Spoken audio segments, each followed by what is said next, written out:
Tunghayan naman natin ang mga balita mula sa Visayas.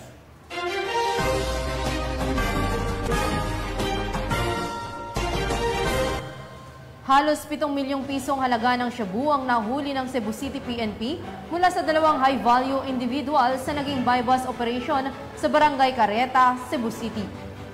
Isa itong katibayan na hindi tumitigil ang mga operasyon ng pambansang pulisya, katuwang ang ibang ahensya ng pamahalaan upang masawata ang ilegal na droga sa ating bansa. Patrolwoman Desel Quispidoche, ibalita mo.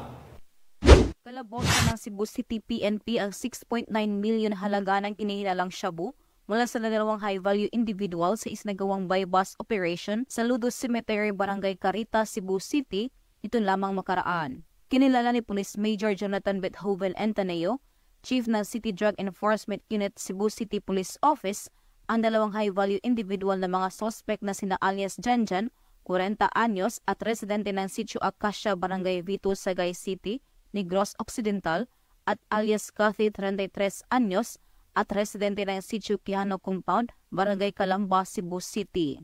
Bandang 1:40 ng madaling araw nang ikinasa ng pulisya ang operasyon na resulta sa pagka-aresto ng mga suspect at pagkasabat ng 16 plastic packs ng hinihinalang shabu na may timbang na 1,015 gramo at standard drug price na 6,902,000, black backpack at buy-bust money.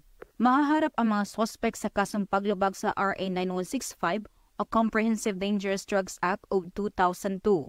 Samantala, kasalukuyang nasa kustodiya ng Cebu City Police Office Custodial Facility ang mga suspect para sa dokumentasyon at tamang disposisyon. Magandang araw po sa ating lahat. Ako po si Police Colonel Renillo Dalugdug, ang City Director ng Cebu City Police Office. So again, kami po itaos po sa nagpapasalamat sa mga sa community dahil sa kanilang tulong at sa pagbigay ng kanilang impormasyon upang itong ating mga taong hinahanap, mga kriminal, ay matukoy at agad-agad nating mahuli. Maraming salamat po. Ito po ang iyong lingkod, si Police Colonel Renillo Bacarinas Dalugdug.